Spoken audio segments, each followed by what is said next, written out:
Imagina que nuestro Sol es del tamaño de un simple grano de arena.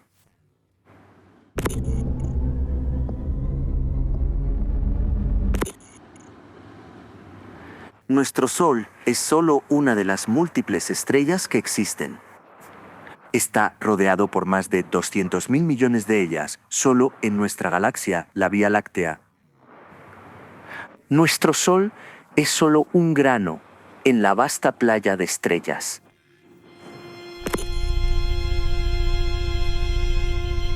Pero la Vía Láctea es en sí misma solo una de los 100.000 millones de galaxias dispersas por el cosmos.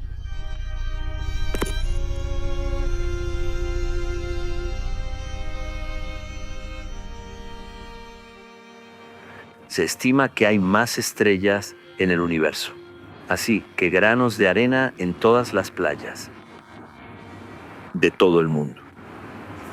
Piensa en eso por un momento.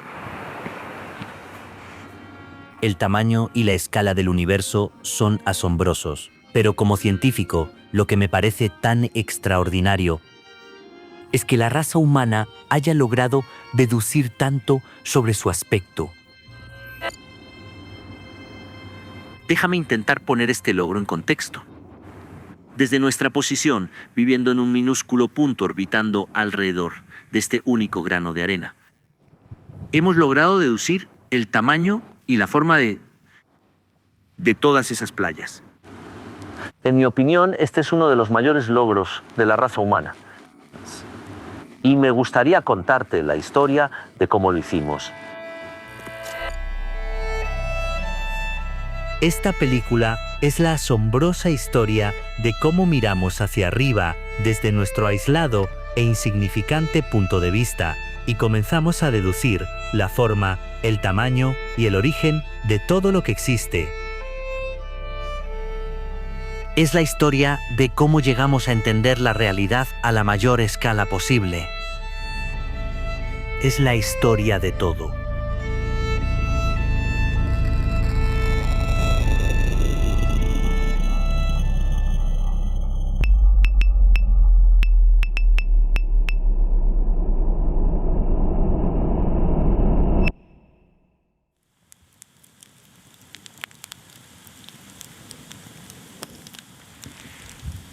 Quiero que te detengas un momento y pienses en esta pregunta fundamental. Aquí estoy, sentado bajo el cielo nocturno. Sobre mí está la atmósfera y más allá la luna y mucho más allá las estrellas. ¿Pero qué hay después? ¿Cuál es la totalidad de todo lo que existe? Es una pregunta que todos nos hemos hecho en algún momento. Recuerdo que de niño, creciendo en Bagdad, en verano subíamos las camas al tejado y recuerdo quedarme despierto por las noches mirando las estrellas y preguntándome si el espacio era infinito o si el universo tenía un límite. Hoy empezamos a entender lo compleja que realmente es esta pregunta. Pero hace 500 años parecía que había una respuesta muy sencilla. La creencia predominante era que la Tierra estaba encerrada en una vasta pero delgada esfera de estrellas en rotación que estaban fijas en su posición. Cuando miras al cielo en una noche estrellada, no es difícil entender por qué la gente creía que vivíamos dentro de esa esfera. Pero en el siglo XVI ocurrió algo que haría añicos esta visión del universo. Fue un acontecimiento que pondría a la raza humana en un viaje para descubrir el verdadero tamaño y forma de todo.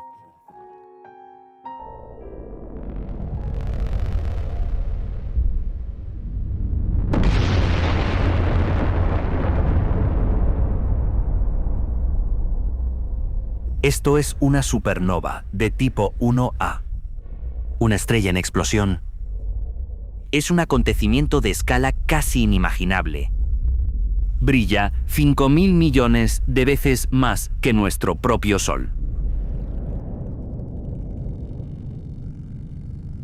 En 1562, una supernova como esta se habría hecho visible desde el planeta Tierra. En aquel entonces se conocía simplemente como el fenómeno, y para cualquiera que lo viera, debió haber sido un espectáculo sumamente impactante y misterioso. Esta nueva luz en el cielo nocturno brillaba más que Venus, e incluso se hizo visible durante el día. No es de extrañar que muchos buscaran una explicación religiosa para este extraño e inquietante fenómeno. Una posible interpretación de la nueva estrella de 1572 que fue propuesta por algunos intelectuales era que esta es la estrella que vieron los Reyes Magos, unos 1570 años antes. Es la estrella que brilló sobre Belén y ahora ha regresado. Algo tan cósmicamente importante como la encarnación de Dios en la tierra podría estar siendo anunciado por esta nueva estrella. El fenómeno fascinó y desconcertó a mucha gente en toda Europa. Y en Inglaterra encendió la imaginación del diputado del tranquilo pueblo oxoniense de Wallingford. Su nombre era Thomas Dix.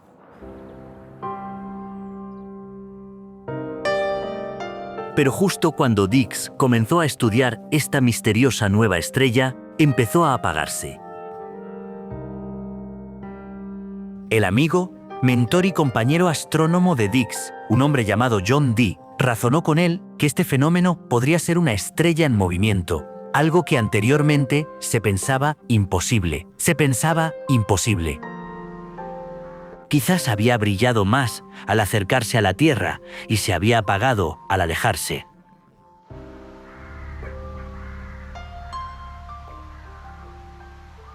Aunque esta teoría era errónea, hizo reflexionar a Dix sobre la verdadera naturaleza de las estrellas que rodean la Tierra.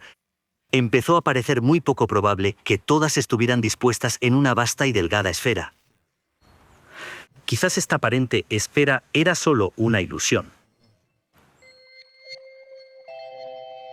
Thomas Dix tardaría otros 4 años en publicar su extraña idea. Y cuando lo hizo, fue en forma de un sencillo diagrama añadido a una traducción de las obras de Nicolás Copérnico. El hombre que primero argumentó que el Sol estaba en el centro del universo. Observa esto. En este lado está el modelo de Copérnico. Absolutamente revolucionario. Sitúa el Sol en el centro, con la Tierra orbitando a su alrededor junto con los demás planetas. Y la esfera más exterior es la de las estrellas fijas, el Stellarium Fixarum. En este lado está el diagrama de Dix incluido en la traducción al inglés. Exactamente igual, pero ha sacado las estrellas de Copérnico de su esfera fija y las ha dispersado, dispersadas por el espacio infinito. El diagrama de Dix describía una imagen radicalmente nueva del cosmos. Una en la que las estrellas del cielo nocturno existían ahora en un espacio infinito.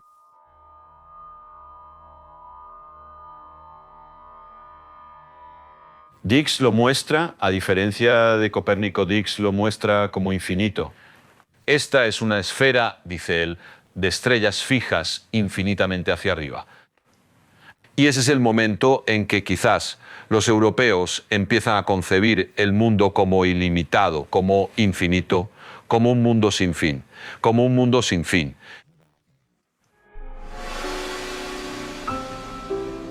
La nueva visión del universo de Dix era revolucionaria. Anteriormente estábamos contenidos dentro de una pequeña esfera de estrellas. Ahora estábamos suspendidos en un universo estático e infinito. Pero esta imagen de todo generó una extraña paradoja. Si este universo infinito contenía un número infinito de estrellas, ¿por qué era oscuro de noche? En la visión tradicional y antigua del universo, el universo era infinito y estático. Muy pronto se reconoció que un universo estático e infinito era un absurdo. Y eso es porque en tal universo Habría un número infinito de estrellas y cada línea de visión. Desde nosotros podría interceptar una de esas estrellas. El universo estático o infinito no podría ser oscuro. Debería brillar tanto como el Sol. Y sabemos que ese no es nuestro universo. En nuestro universo, el cielo nocturno es oscuro.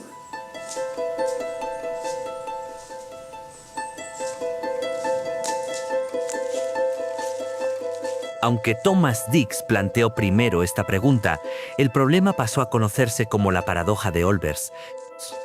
Por sencilla que parezca la pregunta, habría que esperar hasta el siglo XX para encontrar una respuesta verdaderamente satisfactoria de por qué el cielo nocturno no es tan brillante como el diurno.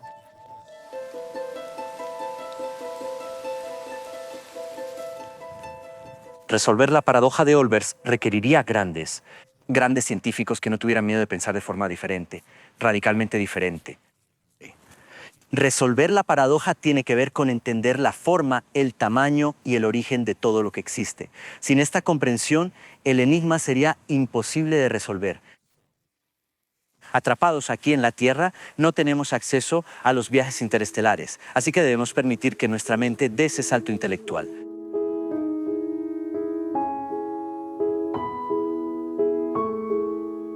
Con solo mirar hacia arriba, Dix y sus contemporáneos habían iniciado un viaje científico para entender cómo podría ser realmente todo. Pero durante 200 años tras la intuición de Thomas Dix, se avanzó poco en la comprensión de los confines más lejanos del cosmos. Sin embargo, a finales del siglo XVIII, todo eso cambiaría. Hasta finales del siglo XVIII, todo lo que hay fuera del sistema solar es para los astrónomos bastante aburrido. La astronomía, hasta entonces, era la ciencia de nuestro sistema, de la Tierra y los planetas, satélites y cometas, y las estrellas eran una especie de telón de fondo glorificado y bastante interesante. Esto cambia hacia 1800.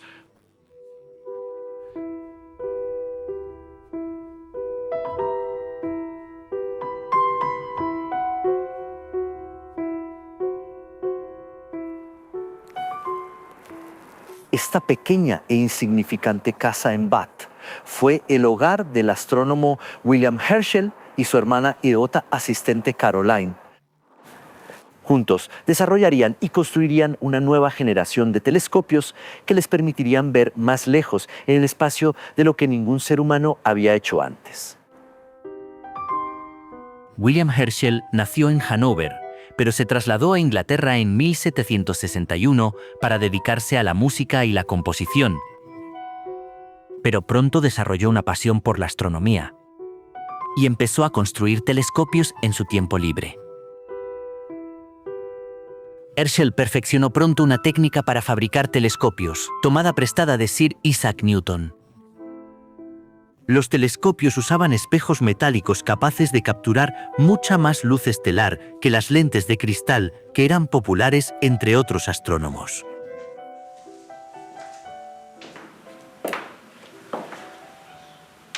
Esta pequeña habitación en la parte trasera de la casa de Herschel era su taller. Fue aquí donde fundía varios metales juntos en el horno para fabricar los espejos reflectantes de sus telescopios. Experimentaba con distintos metales y distintas combinaciones para hacerlos lo más reflectantes posible. Luego, con la ayuda de su hermana Caroline, pasaba literalmente horas puliendo la superficie de los espejos para lograr la precisión requerida. Y hay que recordar que era un entorno bastante peligroso y confinado. El suelo aún lleva las cicatrices del metal fundido que derramaron, agrietando las losas. Con sus potentes telescopios, Herschel y su hermana Caroline escudriñaban los cielos noche tras noche, catalogando las estrellas. El universo que contemplaban revelaba ser de una complejidad dinámica. Un universo de movimiento natural y orgánico. Un lugar de asombro sin fin. El revolucionario diseño del telescopio de Herschel lo hizo posible, lo hizo famoso. Con él descubrió un nuevo planeta, Urano. Un descubrimiento que le valdría el cargo de astrónomo del rey. Este nuevo cargo le dio el tiempo y los recursos para emprender una tarea mucho más ambiciosa. Intentar cartografiar todas las estrellas del universo para trazar una imagen de todo. En 1785, Herschel publicó esta extraordinaria imagen. Muestra una aproximación de la Vía Láctea, con nuestro Sol en el centro.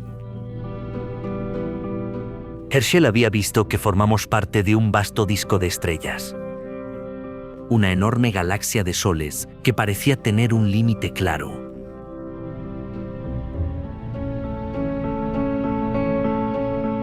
Parecía como si la maestría de Herschel le hubiera permitido ver hasta el borde de todo.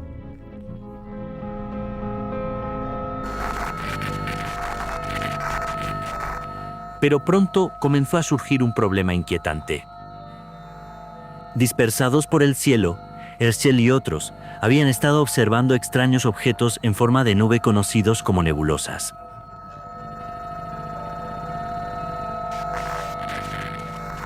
Algunas de estas nebulosas parecían tener una forma distintiva y una estructura compleja. Algunos astrónomos comenzaron a sugerir una idea radical. Quizás la Vía Láctea no era todo lo que existía. Quizás algunas de estas nebulosas eran en realidad gigantescas galaxias de estrellas como la nuestra que existían en el espacio profundo. Desafortunadamente, no había forma de responder a esta pregunta de manera satisfactoria. El problema era que, a pesar de todos los grandes logros tecnológicos de Herschel y de todas aquellas largas y frías noches que pasó con Caroline al aire libre contemplando minuciosamente los cielos, había un problema que no podían resolver. No tenían forma de medir con precisión las distancias en el espacio exterior. No sería hasta después de la muerte de Herschel cuando se desarrolló un ingenioso método para medir las distancias a objetos en el espacio profundo. La técnica se conocía como paralaje estelar. Si miras un objeto como tu dedo desde dos puntos de vista distintos, se desplazará en tu marco de referencia. Observando cuánto se desplaza, puedes calcular a qué distancia está. Mi dedo se mueve mucho más entre cada fotograma que el edificio que está detrás.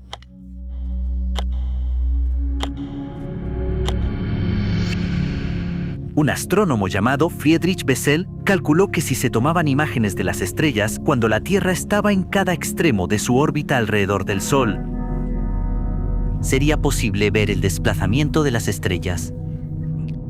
Observando cuánto se desplazaban, se podría calcular su distancia desde nosotros.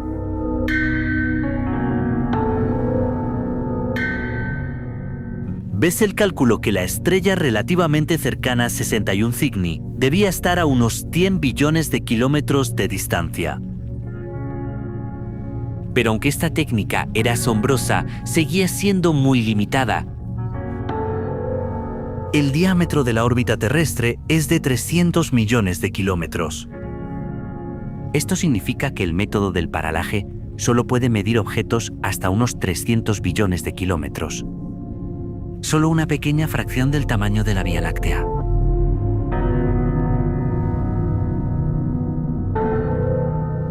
Pronto quedó claro que había mucho en los cielos que era prácticamente imposible de medir. En particular, esas misteriosas nebulosas. Seguirían siendo un enigma hasta principios del siglo XX, cuando encendieron un gran debate. Un grupo de astrónomos sostiene que solo existe una galaxia, la nuestra, la Vía Láctea, y todo lo demás que vemos, los cúmulos globulares, las nebulosas, están de algún modo dentro de esa galaxia. Luego hay otros astrónomos que argumentan que no, que muchas de estas nebulosas son en sí mismas gigantescas galaxias, islas inconcebiblemente lejanas, Había pruebas a ambos lados.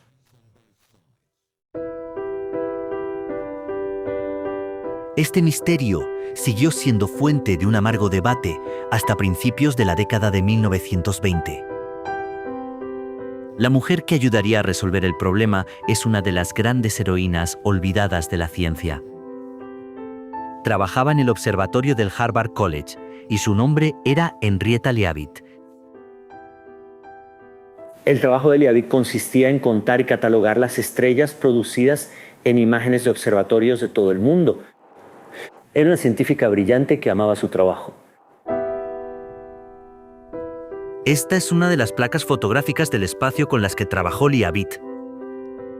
Puedes ver sus marcas brillantes resaltando pequeños detalles dentro de la imagen. Con meticuloso cuidado se han anotado cientos de sutiles características de las estrellas.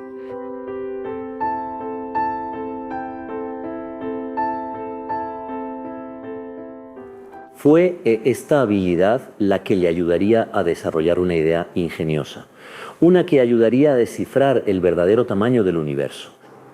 La idea se basaba en encontrar una forma objetiva de definir el verdadero brillo de una estrella.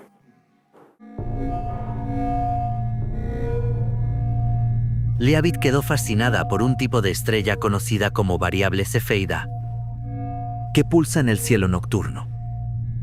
Su descubrimiento fue que su brillo estaba relacionado con precisión con la velocidad a la que parpadeaban.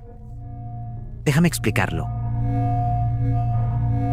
Estas dos estrellas parpadean al mismo ritmo, lo que significa que deberían tener exactamente el mismo brillo. Si una estrella parece más tenue, puedes calcular cuánto más lejos está que la más brillante. El método de Leavitt le permitía conocer el brillo real de las variables cefeidas. Había encontrado un método para medir la distancia a estrellas mucho más allá del alcance del paralaje. Pero sin acceso a un telescopio, no podía avanzar más en su trabajo. Tenía prohibido trabajar en el mundo dominado por hombres del observatorio. Pero su descubrimiento daba ahora a los astrónomos una herramienta para medir las distancias a las misteriosas nebulosas. La idea de que nuestra Vía Láctea podría contener todo lo que existía estaba a punto de desmoronarse. La escala del universo realmente solo se comprende. Asombrosamente, hace poco, en la década de 1920, era completamente plausible que el universo consistiera en una sola galaxia. Y algunos de los mejores astrónomos del mundo, N.E. por ejemplo, sostenían seriamente esa opinión y tenían buenas pruebas de que era cierta, y estaban equivocados. La evidencia para zanjar definitivamente el gran debate se encontraría gracias al nuevo y potente telescopio Hooker que se construía en el observatorio de Monte Wilson, a las afueras de Los Ángeles.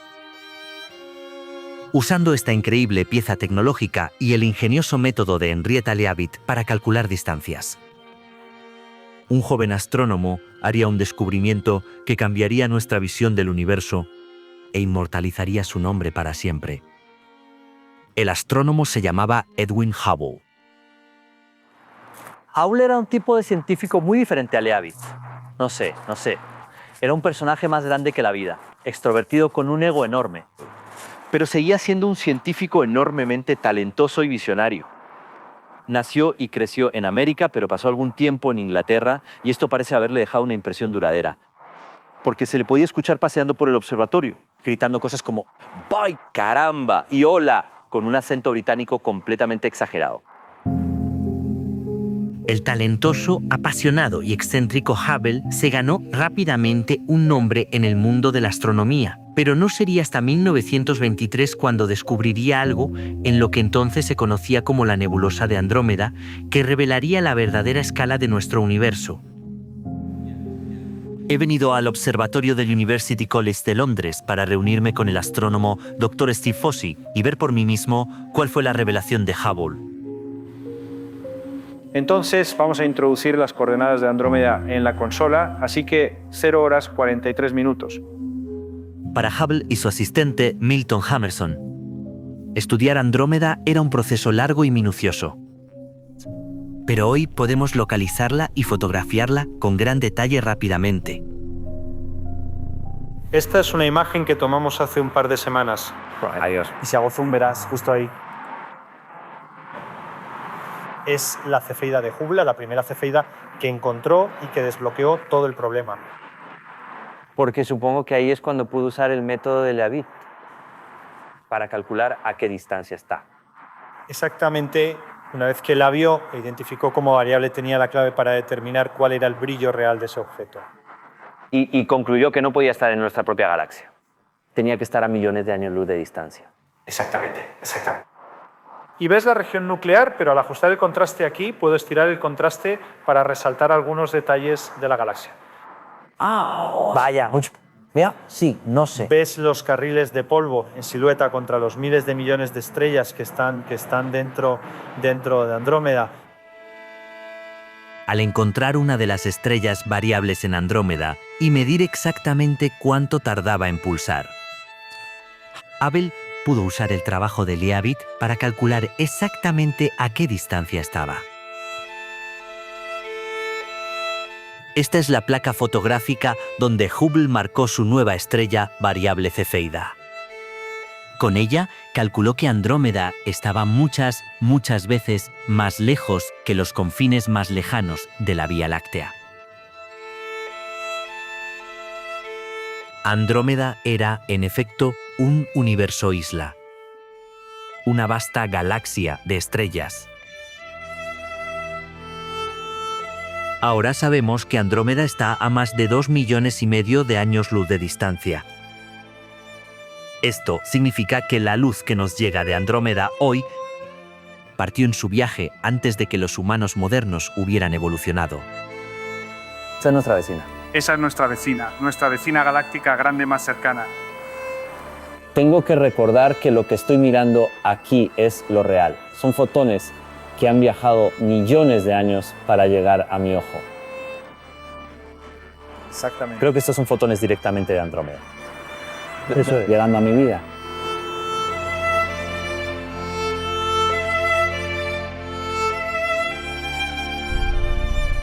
Hoy tenemos el poder de ver Andrómeda como Hubble solo soñó.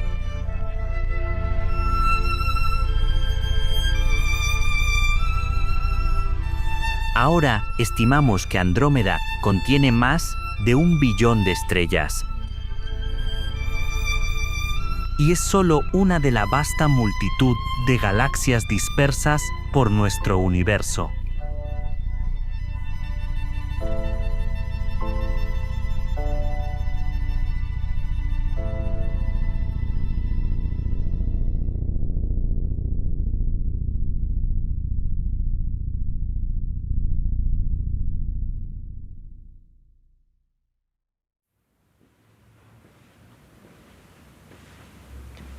En 1923, el universo tenía el tamaño de la Vía Láctea.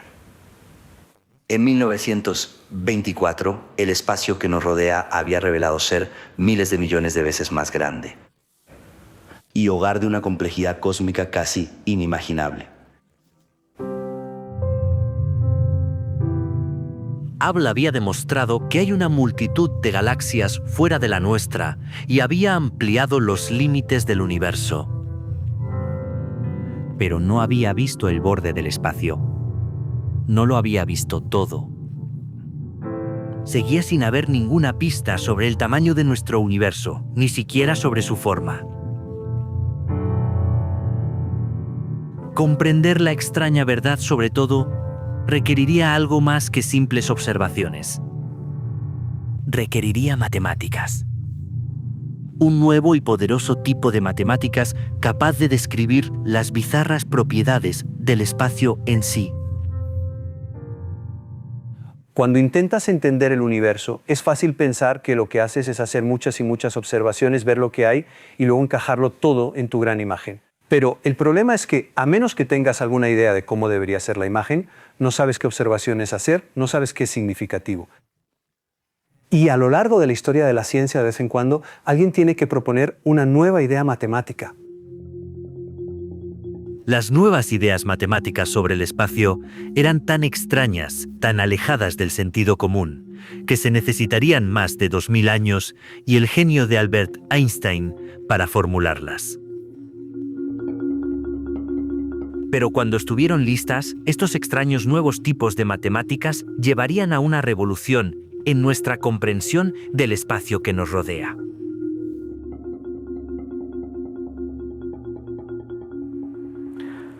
Bien, entonces, ¿qué es? El espacio. Queremos saber la respuesta. Puedo hablar de esta habitación como espaciosa. Hay mucho espacio aquí, o un espacio reducido. No hay suficiente volumen, no hay suficiente espacio. Pero el espacio solo existe cuando hay algo en él. El espacio solo tiene significado cuando está encerrado por paredes.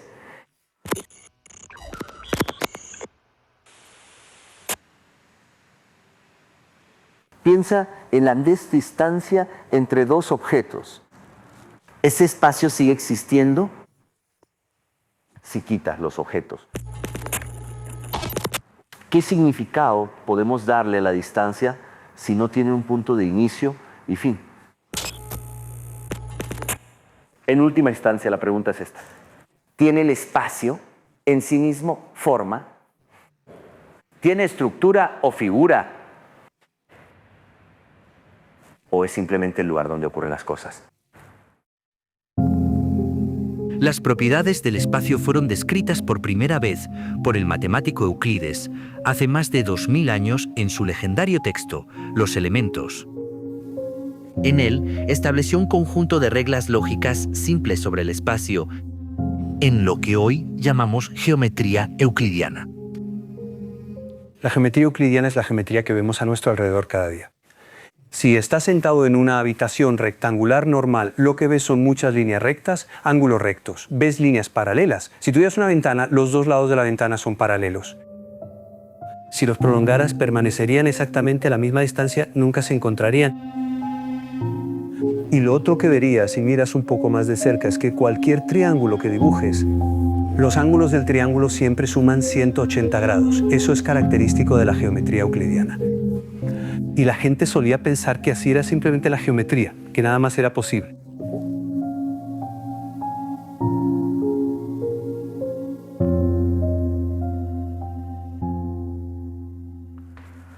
Para el propio Euclides y para casi todos los matemáticos durante los siguientes 2000 años, estas reglas no eran solo verdaderas matemáticamente, también eran afirmaciones verdaderas sobre la realidad física en sí. Así que creían que dos líneas paralelas permanecerían paralelas para siempre. Que un triángulo en el espacio real siempre tendría ángulos que suman 180 grados. Pero, por extraño que parezca, eso no es siempre cierto. Hace casi 250 años, en una pequeña ciudad del norte de Alemania, nació un matemático con la capacidad y originalidad para empezar a desenredar la geometría de Euclides y comenzar a cambiar nuestras ideas sobre el espacio. Su nombre era Carl Friedrich Gauss. Gauss abordó muchos grandes problemas a lo largo de su carrera, pero desde joven comenzó a especular que las reglas de Euclides podían no ser tan absolutas como todos habían supuesto. En concreto, Gauss empezó a ver que en los espacios curvos podían existir otros tipos de geometría con reglas diferentes a las de Euclides. Por ejemplo, en la superficie de una esfera, los ángulos de un triángulo pueden sumar más de 180 grados.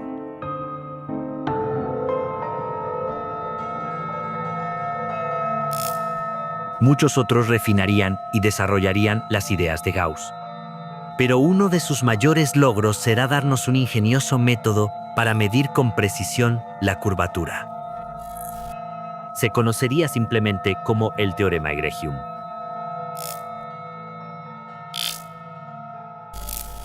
Déjame explicarlo con este globo. Podemos ver que es tridimensional porque podemos dar un paso atrás y mirarlo. Pero ¿qué pasaría si fueras una hormiga atrapada en la superficie? ¿Cómo sabría que esa superficie es curva?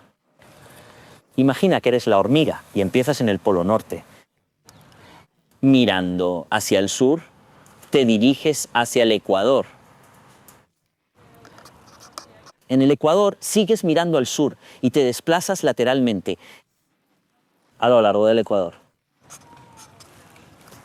Luego llegas a un punto determinado y empiezas a caminar hacia atrás, siguiendo mirando en la misma dirección y regresas al Polo Norte.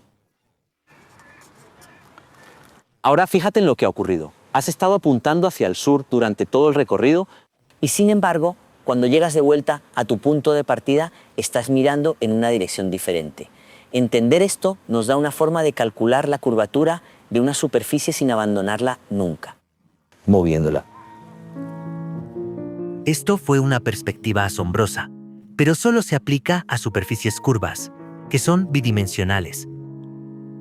Haría falta un brillante alumno de Gauss, Bernard Riemann, para desarrollar estas ideas de manera que pudieran aplicarse al espacio tridimensional que nos rodea.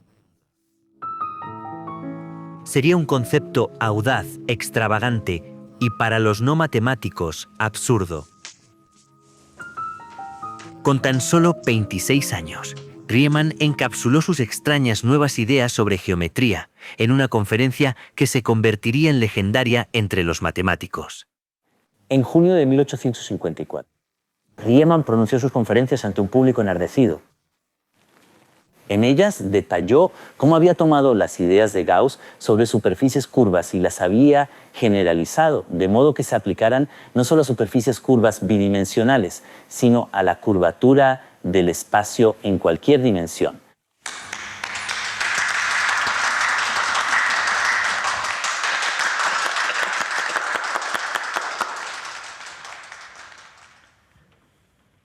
Bien, estoy seguro de que todo esto suena bastante complicado. ¿Qué queremos decir exactamente con espacio curvo en cualquier dimensión?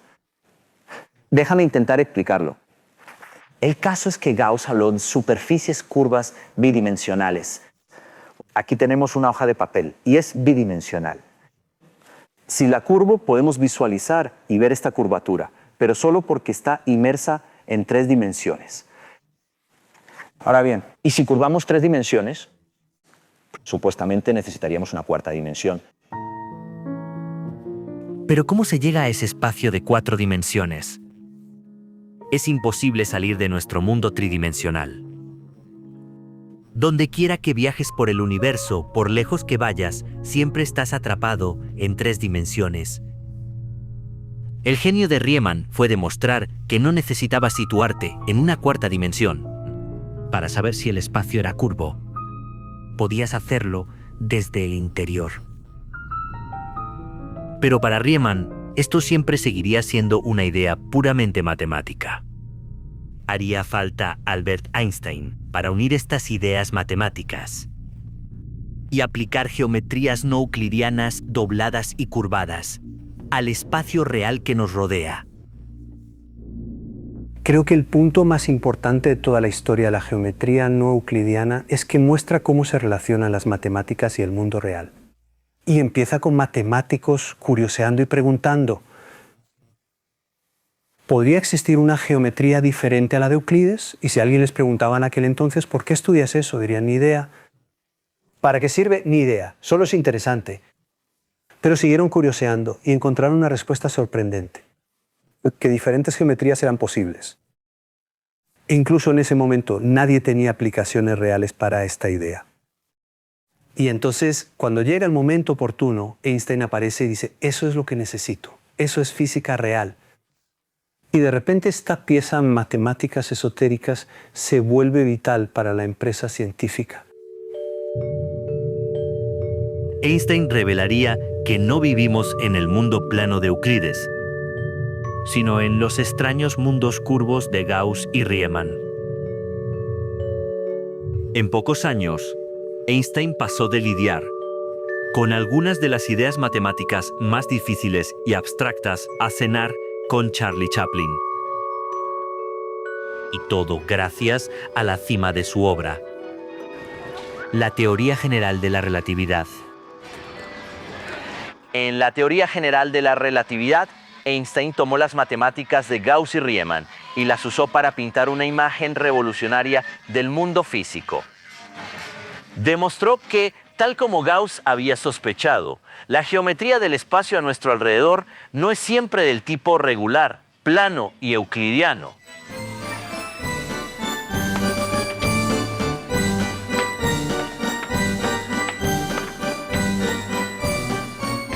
Pero si el espacio está doblado y deformado a nuestro alrededor, seguramente debemos poder observar que este es el caso. Pues sí, solo que no de la manera que esperarías. Esta fue la gran intuición de Einstein. Demostró que era la capacidad del espacio para doblarse y deformarse, para ser flexible y cambiar su geometría, lo que da lugar a la fuerza que llamamos gravedad.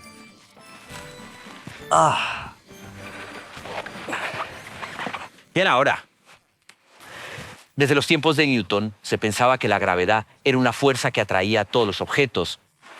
Así que si suelto esta manzana, es como si hubiera una goma invisible que la atrae hacia la Tierra. Pero la teoría general de la relatividad de Einstein nos da una imagen completamente diferente y una perspectiva totalmente nueva. Aunque la gravedad parece una fuerza, no es más que la curvatura del espacio en sí. Cuando un objeto cae, no está siendo atraído por la gravedad, para nada. Solo está siguiendo el camino más simple a través del espacio curvado. Pero las ecuaciones de la relatividad general no se quedaron ahí. Revelaron que era la presencia de masa lo que causaba que el espacio se curvara y deformara. La razón por la que tenemos gravedad en la Tierra es porque la Tierra está doblando el espacio a su alrededor. En la teoría einsteiniana del universo, el espacio se convierte en una entidad dinámica que reacciona a su contenido. El espacio conoce la presencia de cuerpos gravitatorios y responde a esa presencia cambiando su geometría de formas realmente interesantes. Así que lo que en los siglos XVI, XVII, XVIII y XIX era un objeto muy aburrido e inmóvil, de repente, en la teoría einsteiniana, se convierte en un cuerpo dinámico, casi vivo.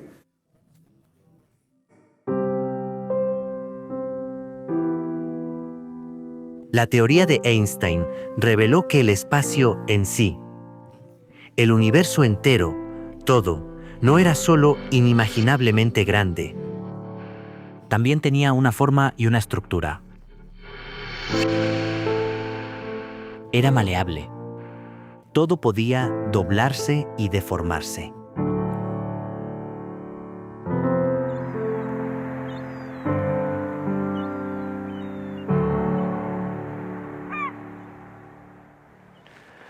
Gauss, Riemann y Einstein habían desarrollado, entre ellos, una descripción de cómo el espacio y el tiempo en que existimos pueden deformarse.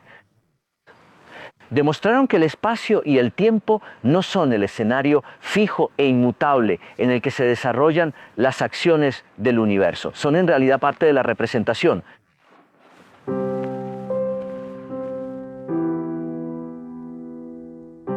Pronto se comprendió que, dado que la teoría general de la relatividad se aplicaba a todo, daba a los físicos una forma de salir fuera del universo e imaginar cómo podría comportarse en su totalidad. Y cuando lo hicieron, vieron algo que era sumamente perturbador.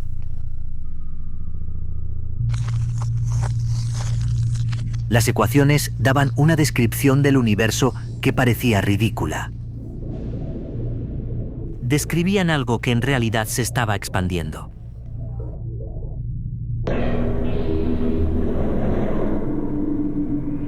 Parecía absurdo que el universo entero pudiera ser una especie de entidad en movimiento, orgánica y en expansión. Era una predicción tan extraña que incluso Einstein se negó a creerla.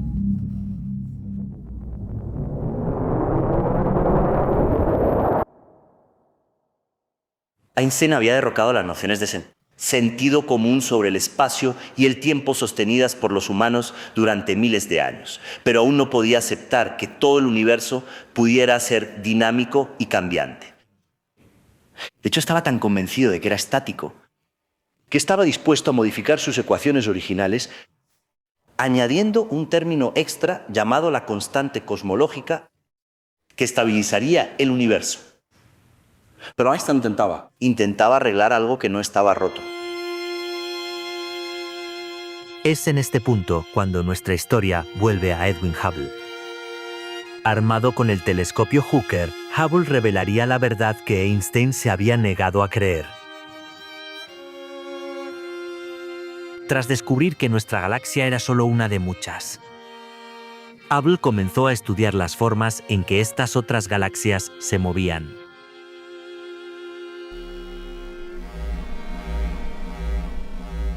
Hubble sabía que cuando una fuente de luz se acerca a nosotros, la onda luminosa se comprimiría y aparecería azul. Si un objeto se alejaba, las ondas de luz se estirarían y aparecerían rojas.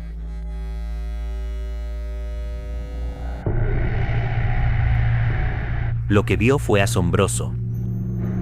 Todas las galaxias lejanas mostraban desplazamiento al rojo. Todas se alejaban de nosotros. Y no solo eso, sino que cuanto más lejos estaba una galaxia, más rápido se alejaba.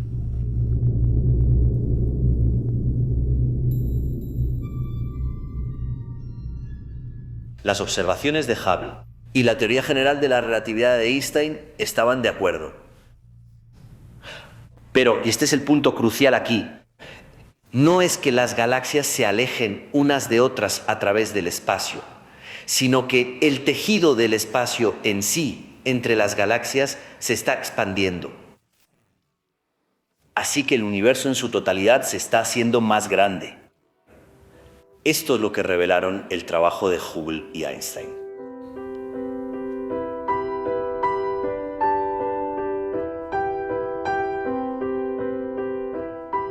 Einstein visitó pronto a Hubble para ver los datos por sí mismo. Admitiría que cambiar sus ecuaciones había sido su mayor error científico.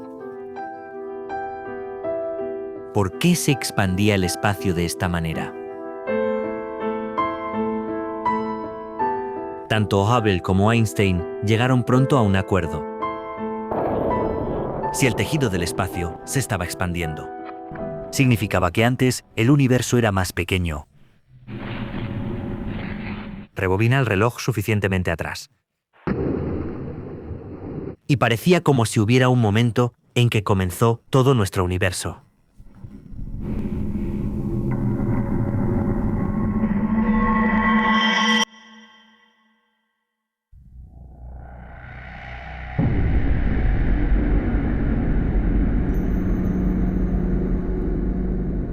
Los datos apuntaban hacia un momento de creación.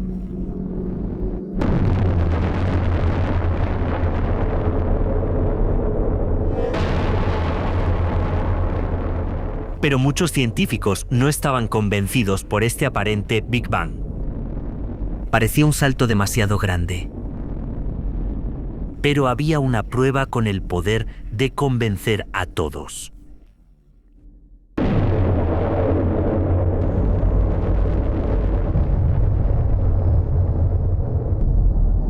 Parecía que si el Big Bang había ocurrido, entonces algún tiempo después del instante de la creación, un destello de luz debería haberse emitido por todo el universo.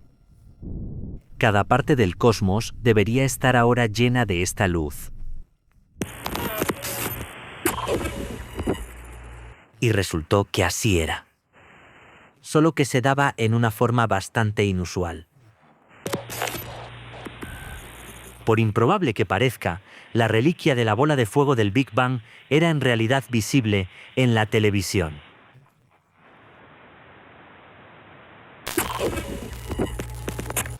Déjame explicar cómo es posible esto. Imagina que este globo es nuestro universo. Aquí está, con apenas unos cientos de miles de años de antigüedad.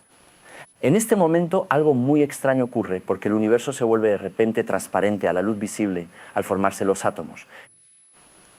Es como si una niebla se hubiera levantado y la luz puede de repente viajar libremente por el universo.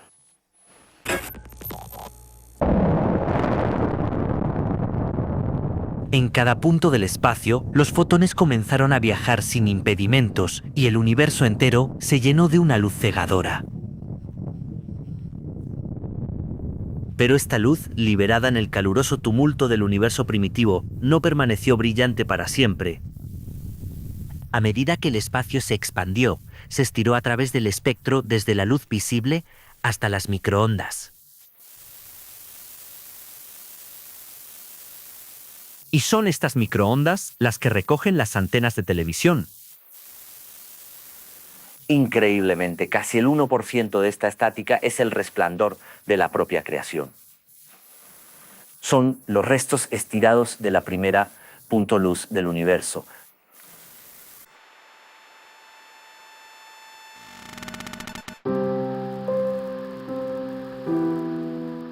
Hoy, con satélites, se ha hecho posible elaborar un mapa increíblemente preciso del universo en el momento en que se iluminó.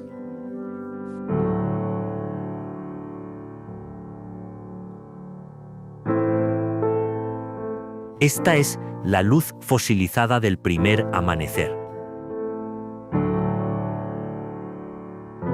Prueba convincente de que el universo tuvo un comienzo. Usando la radiación de microondas, los cosmólogos podían incluso datarlo. Nuestro universo entero tiene 13.700 millones de años.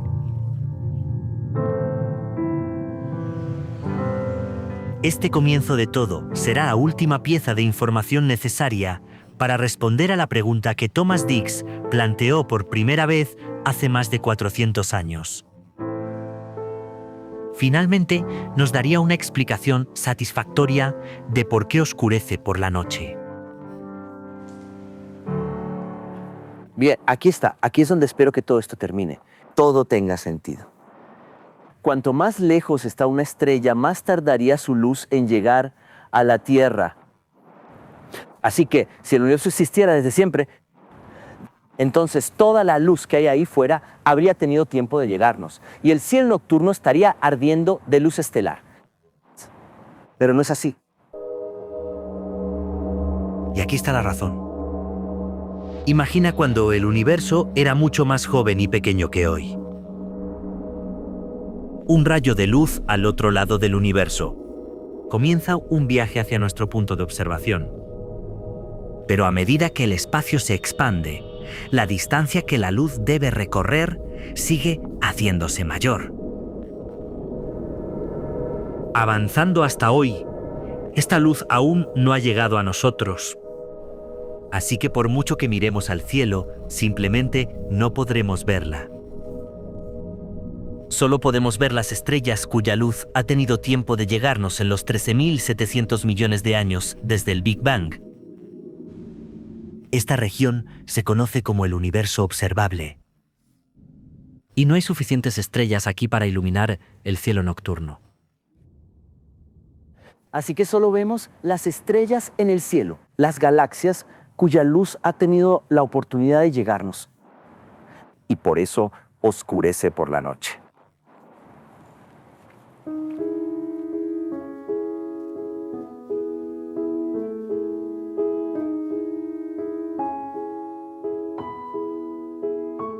El hecho más sencillo que damos por sentado, que el cielo de noche es oscuro, es en realidad increíblemente profundo.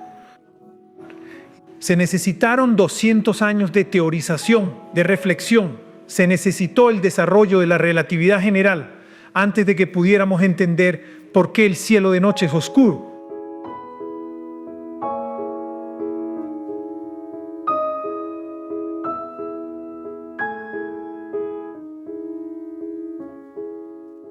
Razonando, observando e imaginando, hemos encontrado formas cada vez mejores de proyectarnos fuera de los confines de nuestra pequeña roca, que gira por el espacio. Nos hemos vuelto cada vez más hábiles en crear imágenes de todo.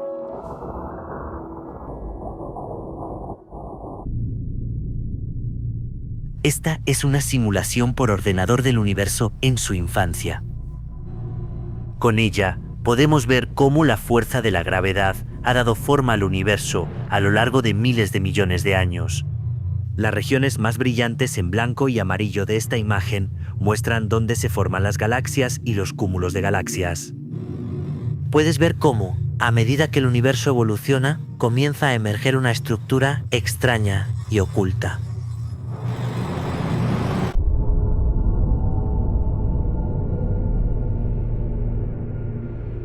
Esta es la red cósmica. Es nuestra mejor imagen hasta ahora de cómo podría ser todo a las mayores escalas.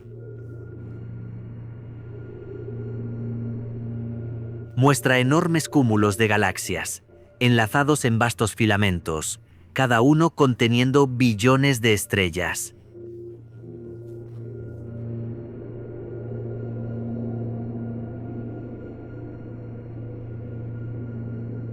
Su escala a veces es difícil de apreciar, pero la luz tardaría casi 10.000 millones de años en cruzar la distancia de esta imagen.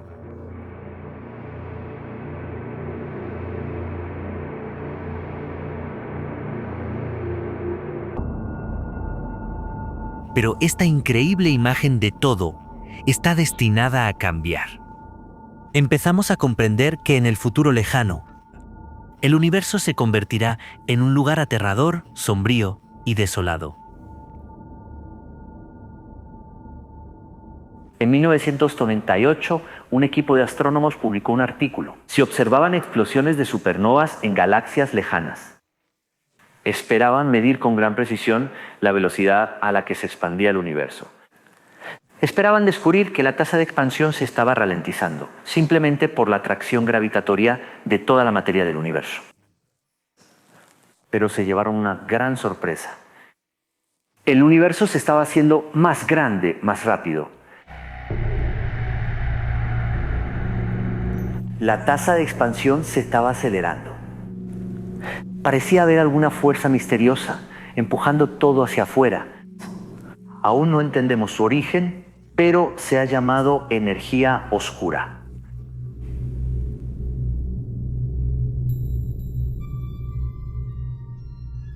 Hay una consecuencia fascinante, aunque inquietante, de esto. Si la expansión del universo continúa acelerándose, nuestro universo visible comenzará a vaciarse. Déjame explicarlo. Imagina que estoy en una galaxia lejana que puedes ver desde la Tierra. A medida que el espacio entre nosotros se estira, llegará un momento en el futuro en que se expanda tan rápidamente que la luz no pueda superarlo. Y la galaxia desaparecerá de la vista.